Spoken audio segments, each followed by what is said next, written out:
ম্যান্ডিকে নিয়ে আর একটা ছোট্ট ভিডিও করতে আসলাম, মানে পুরোটা ম্যান্ডিকে নিয়ে নয়, ম্যান্ডিকে নিয়ে আর অবশ্য করেই কল্পনার ভিডিও নিয়ে কিছু কথা আজকে অবশ্য করেই বলবো। বেশি বড় ভিডিও হয়তো হবে না, তোমরা আশা করছি তোমাদের ভালোই লাগবে। তো ম্যান্ডির এই যে রথে কেন থাকলো না সেটা নিয়ে ম্যান্ডির যে ছোটো মা তিনি একটি আপডেট দিয়েছেন, এবং ম্যান্ডির যে ননদ তার ভিডিওতেও আমি দেখেছি, গত পরশু দিনের একটি ভিডিওতে সেও সেখানে আপডেট দিয়েছে। কারণ তাদের দুজনকে প্রচুর পরিমাণে কমেন্ট করেছে সবাই, এখানে উত্তর পায়নি ওখানে গিয়ে কমেন্ট করেছে, বাড়ির বৌমা রথের দিন বেরিয়ে গিয়ে শুয়োর খেয়ে এলো, তোমরা কিছু বলতে পারো না। মানে কিছু কিছু ভিউয়ার্সরা না মানে এতটাই ভালোবেসে ফেলে না, ইনভলভমেন্ট দেখাতে যায় যে ওর বাড়িতে পুরো কি হচ্ছে না হচ্ছে দেখি, ওকে ঠিক করা যায় কিনা, মানে ওকে ঠিক করা যায় কিনা। পারবে মন্দিরাকে ঠিক করতে? তোমরা ভিউয়ার্সরা কাউকে ঠিক করতে পারবে নাকি তোমাদের কথা শুনবে না মন্দিরা শুনবে? দেখো ছোটো মা বললো অনেক কিছু, মন্দিরার ননদও বললো অনেক কিছু। আজকাল দেখছি মন্দিরার ননদ প্রচুর পরিমাণে ভিডিও দিচ্ছে, এবং আমি মানে শুধু রুচিবোধটা দেখিয়ে, মন্দিরার ওটা ননদ মানে সোমনাথের বোন, তাদের পরিবারটা, তাদের বাচ্চাকে মানুষ করা, ভালো ভালো একটা স্কুলে পড়া, তাদের মানে লাইফস্টাইল, আর এই মন্দিরাদের লাইফস্টাইলের মধ্যে তাদের কথাবার্তা সমস্ত কিছুর মধ্যে কত তফাৎ। একই বাড়িতে ওর ননদ তো বাড়িতেই থাকে, কত রুচির কত তফাৎ, কত সুপারনেস, কত রকম অন্যরকম একটা চিন্তাধারা, মানে কত সুন্দর।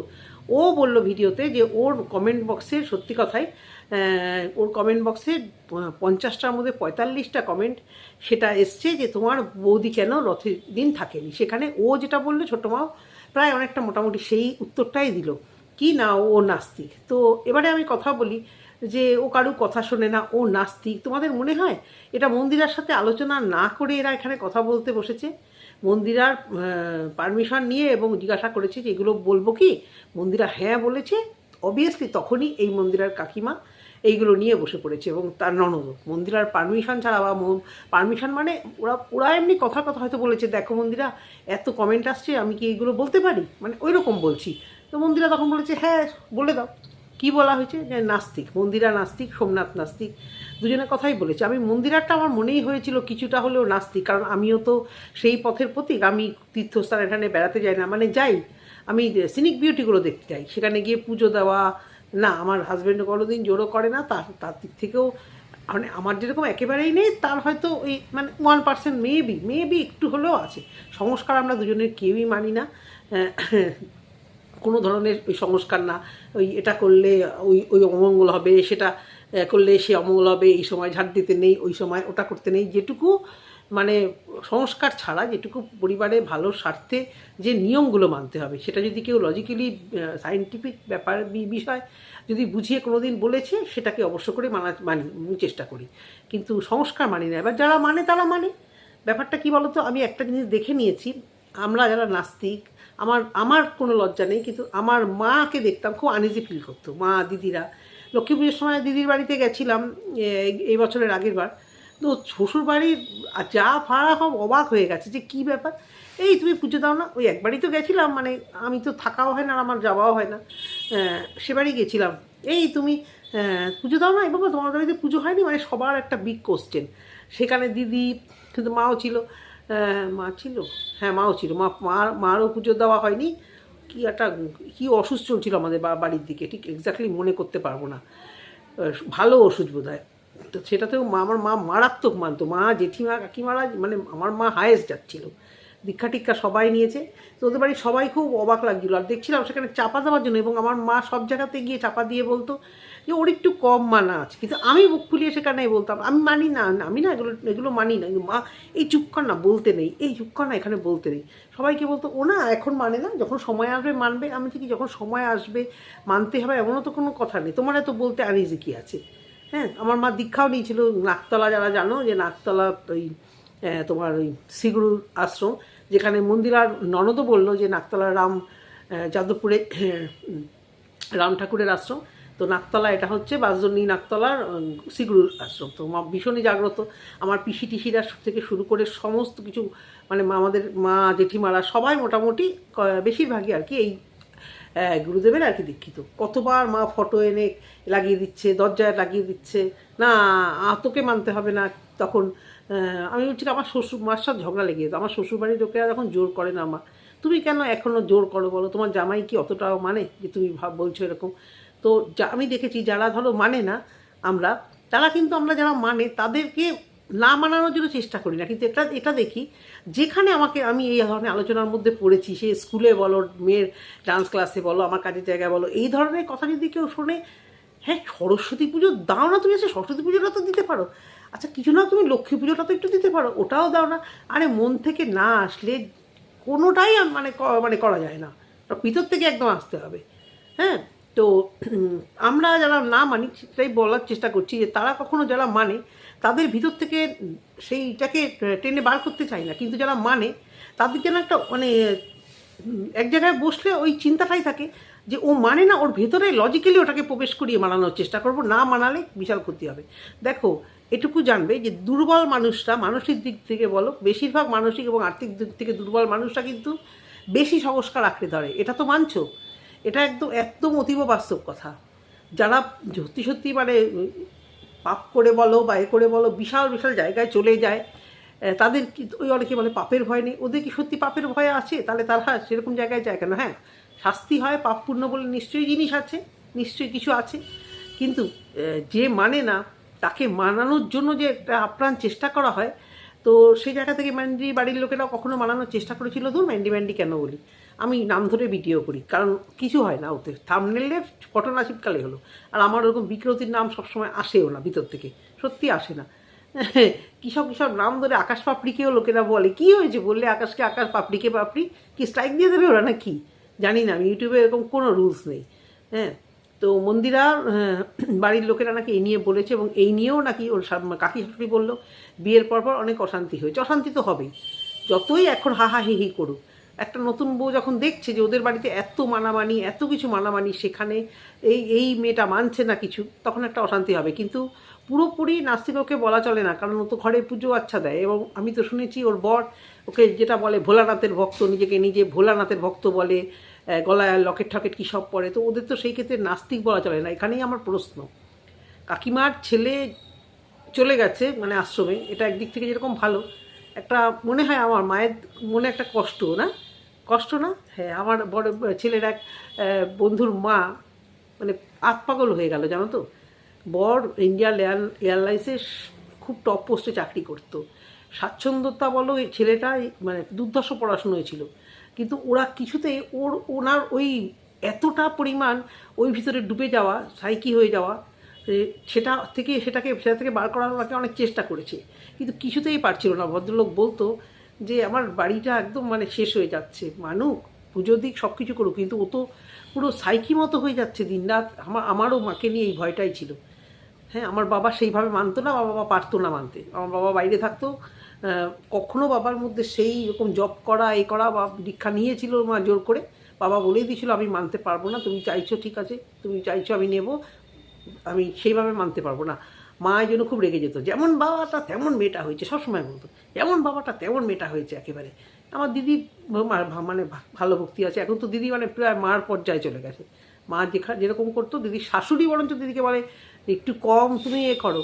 আছে এরকম কিছু কিছু মানুষ ওর ভিতরে ঢুকে যায়, একটু মানসিক দিক থেকে যারা একটু দুর্বল হয়। দিদি খুব ভীতু, খুব নরম, খুব স্বভাবের। আমার যে সাহসটা আছে, খুব সাহস, এই যে যখন তখন মানে সত্যি কথা, আমি ওই ঘুরিয়ে কথা যেটা পরিস্থিতিতে বলতে হয়, যে ঘুরিয়ে কথা যেটা মন্দিরাও একদম ডাইরেক্ট কথাগুলো বলে দেয়, মন্দিরার সাথে আমার কিছু বিষয়ে প্রচুর মিল আছে। না না না, ওই পরকিয়া বা লোককে ইউজ করা এগুলো একেবারে জঘন্য, লোককে ইউজ করবো তারপর সেই লোককে দিয়ে গাল খাওয়াবো বা এই ধরনের পলিটিক্সগুলো যেগুলো করে সেগুলো না, কিন্তু এই যে রাফ অ্যান্ড টাফ যে কথা বলে দেওয়া, এটা আমার মধ্যে ভীষণ পরিমাণে আছে। আর আর এমন কপাল, আমার শ্বশুরবাড়িতে এই জিনিসটা আমি এসে থেকেই আমার ভাসুর, যা ননদ সবাইকে বলে দিয়েছি, আমাকে যা বলবে সামনে আমিও সামনেই বলবো। তাহলে কি সবসময় সব কিছু বলা যায় সেটা না, কিন্তু আমার পেছনে কোনো কিছু রাগ ঢাক, আমার এই নিয়ে আমার সে, আমি এগুলো একদম মানে করতে পারি না, মানে বলে ফেলবো সব সত্যি কথা, তাতে যে আমাকে যা ভাবলে ভাবে। আমি মানে আমার সঙ্গে যদি কেউ মেশো না, তোমরা সেটাই বুঝতে পারবে।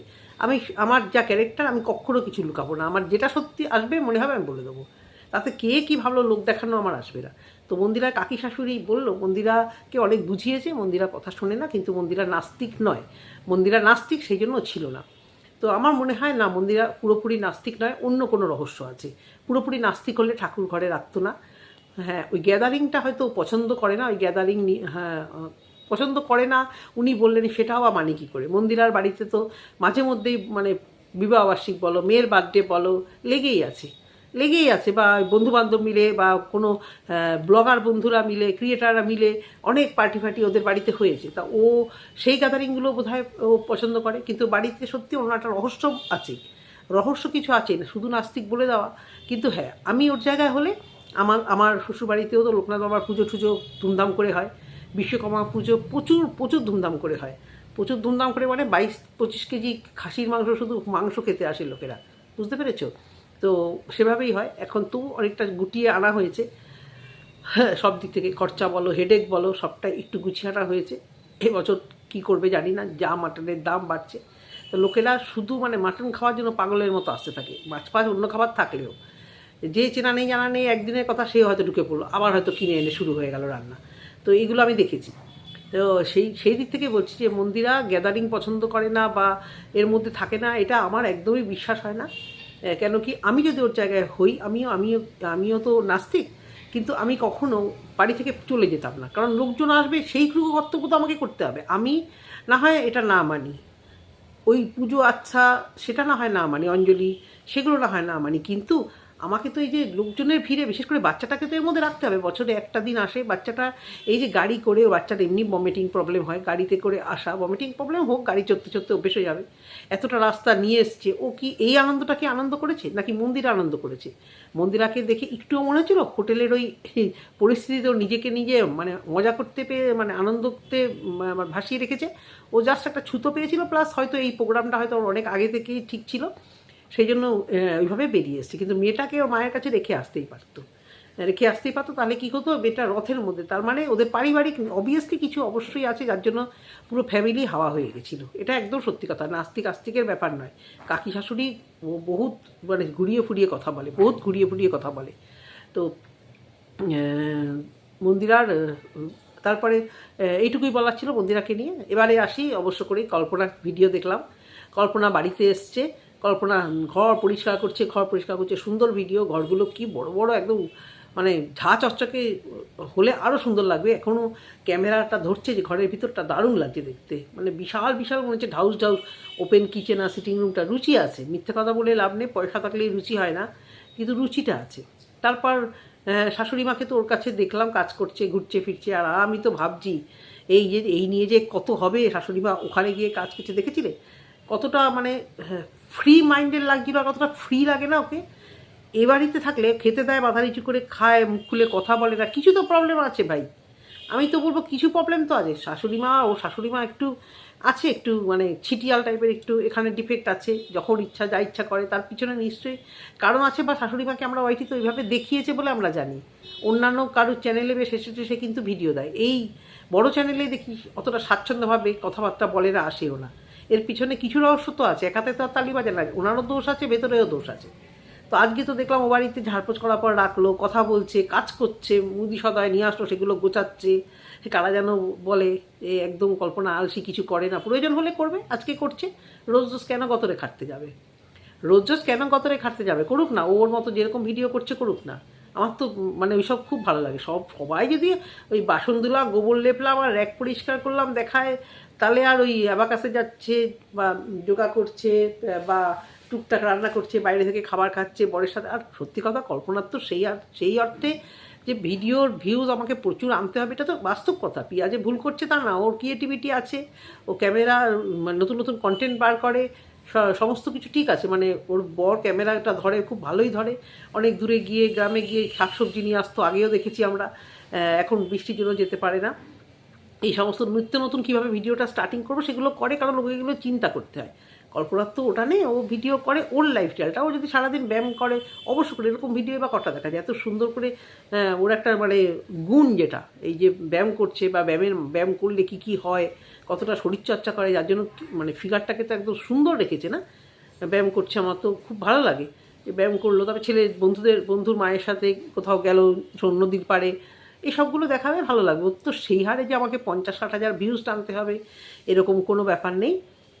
ওর বর এখন ভিডিওতে মনে হয় ইন্টারেস্ট পেয়ে গেছে, এই কারণেই যে কমেন্টগুলো ভালো আসছে, প্লাস ভিউজ আসছে। টাকা বেশি হলে ক্ষতি কী? কোটিপতি, আড়রপতি তো নয় ওরা, এই ভিডিওর চ্যানেলটা মোটামুটি অনেকটা বড় করেছে। আর প্লাস কল্পনাই তো ফার্স্ট এরকম একটা ইউটিউব চ্যানেল খুলবো বা কিছু করা যায়, এই আইডিয়াটা তো একটা কল্পনা, এটা তো একদম সত্যি কথা। তারপর ও খাটেনিও ছেড়ে দিয়েছে, এটা ওর পারেনি করতে, ওর ইচ্ছে নেই, কিন্তু ও করলে কি ভিডিও ভিউজ হতো না? ওর পপুলার ভিডিওতে দেখবে তো গিয়ে কী হারে ভিউজ হতো। এখন এই সামান্য কি ভিডিও দিচ্ছে একটু একটু করে, তাতে দেখেছো কত ভিউজ। ও রেগুলারিটি মেনটেন করলে, ইউটিউব এমনই একটা জায়গা, রেগুলারিটি মেনটেন করলে, আমি যদি দিনে 5টা ভিডিও করি না, তাহলে আমার চ্যানেল অনেক বড় হয়ে যাবে। বাধ্য, এটা ইউটিউব এটাকেই দেখে, বা ভিউয়ার্সরা, যে তুমি কতটা এখানে ভিডিও দিচ্ছ, তোমাকে মানে কতটা তুমি চালু থাকছো। একদিন ভিডিও দিলাম, 10 দিন, ও তো মাঝে মাঝে মানে 15 দিন হয়ে যায় ভিডিও দেখা। ওর সেই অর্থে সেই জিনিসটা নেই, তাতে তো দোষের কিছু নেই। তো সেই জায়গা থেকে দেখলাম শাশুড়ি মা ওর বাড়িতে থাকছে, কাজ করছে দুজনে মিলে, ও টুকটাক কাজ করছে, বর ক্যামেরা ধরছে, বর ক্যামেরাতে এসে কথা বলছে। ওনার ভালো লাগছে এখন, কারণ ভালো ভালো কথা কমেন্ট বক্সে দেখতে পাচ্ছে, সেই জন্য হয়তো ইন্টারেস্টটা পাচ্ছে। কিন্তু কিছু মানুষের তো এটা সহ্য হবে না, কিছু মানুষের কল্পনার ভিডিও সহ্য হবে না, কল্পনার বরের কথা বলা সহ্য হবে না। আগে উনি ভালোবাসতো বলেই বউকে চ্যানেল খুলতে দিয়েছে বা খোলে। এবং স্বামীকে শ্রদ্ধা করা, স্বামীর কথা মেনে চলা, স্বামীকে গার্জিয়ান মানা, যদি অন্যায় হয়, যদি খারাপ হয়, তাহলে যে সমস্ত মহিলারা একদম মানে উঠায় আর বসায়, তাদেরকে কি বলবে? উভয়ের বন্ধু, দুজনেই পার্টনার, কিন্তু একটু তো যেহেতু ও বয়সটা তো বেশি নয়, বুদ্ধিটা কি আছে না আছে, ওর বড়কে অনেকটা গার্ড করে, কারণ থাকে না বাড়িতে। এই ইউটিউবে ভিডিও নিয়ে অনেক চোখের জল ফেলেছে, ডিপ্রেশনে চলে যাচ্ছিলো। বর সেখানে ওকে গার্ড করে, এটা ওটা বারণ করে, বর সেভাবে ওকে গার্ড করে। বর গার্ড করলে ক্ষতি কী আছে? আমার বাড়িতে তো আমার মানে যা কিছু অনুষ্ঠান হোক, এ হোক সে হোক, আমার নিতেই ভালো লাগে না। ওই যে ঘরের মিস্ত্রির কাজ, এইসব হেঁটেকে আমার নিতেই ইচ্ছা করে না, কোনোদিন নেইও নি। বাবার বাড়িতে কোনোদিন প্রশ্নই আসে না, ছোটো মেয়ে ছিলাম। আর এ বাড়িতেও আমাকে কোনোদিন সব নিতেও হয়নি, আমার ইচ্ছাও করে না, কারণ মাথার উপর যে বর আছে, আগে ভাসুর ছিল, সেই তারা যদি গার্জিয়ান হিসেবে এগুলো সামলায়, আমার কী ঠেকা পড়েছে, তাই না বলো? ওই জন্য আমার অতটা হেডেকও নেই যে আমি বলিও না আমি বাড়ি করেছি, আমি রং করেছি, আমার মুখ থেকে বেরোবেই না, কারণ আমি তো এর মধ্যে নেই। করে দিয়েছে, ব্যবহার করছি। গাড়ি কিনে দিয়েছে, চড়ে বেড়াচ্ছি। এটা মেশিন কিনে দিয়েছে বা যা করে দিয়েছে, এটা আমি শুধু ইউজ করছি। না আমি কেনার ডিসিশান দিই, হ্যাঁ নিয়ে আমাকে যায়, নিয়ে অবশ্য করেই যায়। তখন ওই ভালো মন্দ যা বলা বলি বুঝি কি, ও হলে হলো ঠিক আছে। তো সেরকম ও তাই, যে বর যদি ওকে গার্ড করে গার্জিয়ানের মতো, তো ক্ষতি কী আছে? হ্যাঁ, মাথার উপর থেকে যাবে? অনেকেই আছে রোজগার করে, অনেক বেশি করে, কিন্তু তার মধ্যেও বরকে একটু মান্যতা দেয়, বরের কথা শোনে, দেখলেই বোঝা যায়। এটা একটা সুন্দর একটা আন্ডারস্ট্যান্ডিং। এতে বাচ্চাটাও অনেক কিছু শেখে, বাচ্চাটা একটা সুস্থ পরিবেশে ভালোভাবে, সুস্থ সংসারে বাচ্চা ভালোভাবে থাকে। তো যাই হোক, শাশুড়ি বা ভালো খারাপ যেরকম আছে দেখি না, কিন্তু ওখানে দেখি, মানে জানি না, ওখানে উনি অনেকটা কমফোর্ট ফিল করে, সেটাই দেখে মনে হলো আজকে ভিডিওতে। অনেকটা মানে ক্যামেরায় আসছে স্বাচ্ছন্দ্যভাব। তারপরে আবার বলবে অনেকে কল্পনা শিখিয়ে দিয়েছে। এত কুটনি ঘরভাঙানি মানুষ আছে কিছু। তো শাশুড়ির যেখানে ভালো লাগছে সেখানে গিয়ে থাকলে, কথা বলছে, ফ্রি মাইন্ডে থাকছে, তার মানে কল্পনা শিখিয়ে দিয়েছে, কল্পনা বলেছে। আমাকেই কমেন্ট করেছে একজন, মানে এতটা চোতা লিখেছে, মানে কি নোংরা তাদের মানে ভাষায় কমেন্ট করেছে, কি রুচি।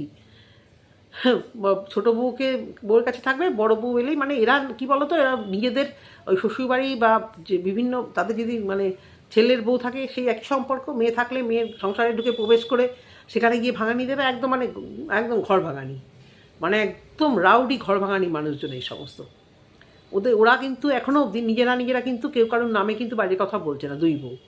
দুই বউ বলছে না, দুই ছেলেও বলছে না। আমরা সেখান থেকে কিছু দেখতে কেউ এদিকে সাপোর্টে, কেউ ওদিকে সাপোর্টে 2-4টে ভিডিও করছি, তার মানে এই নয় ওদের ঘর ভাঙাবো বা ওদের মধ্যে গিয়ে বিভেদ সৃষ্টি করব, তাই না? ওরা ভালোভাবে থাকুক, ভালোভাবে করুক, আমাদের দরকার নেই তো কন্টেন্টের, সুন্দরভাবে থাকুক না। ওরা থাকতে পারছে না, ওরা বলছে, সেই জন্যই দুটো কথা বলতে আসছি অবশ্য করে।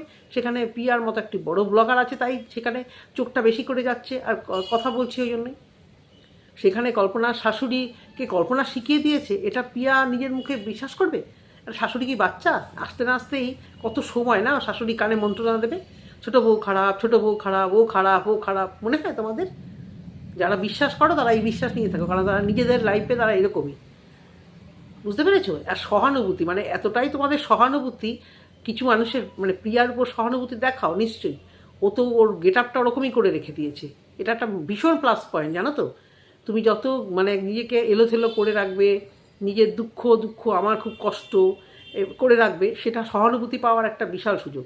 আর তুমি দেখাবে কষ্ট চেপে রেখেও না আমি একদম ঠিকঠাক আছি। এই যে কল্পনা আজকে কাজ করছে, এত কাজ, ওর মধ্যে কোনো বিরক্তি দেখছিলে? বাবাগো কত কাজ, বাবাগো আমি আর পাচ্ছিলাম না, ও বলছে কাজ ময়লা হয়ে গেছে, এগুলো পরিষ্কার করতে হবে। এইখানেই হচ্ছে তফাৎ, এটাই তফাৎ। কাজ কাজ করবে, সব কিছু ঠিক আছে, কিন্তু এই যে মানে বিরক্ত হওয়া আর সে মানে, আর এখানে কল্পনাও কাজ করছে কিন্তু কোনো বিরক্তিকর নেই।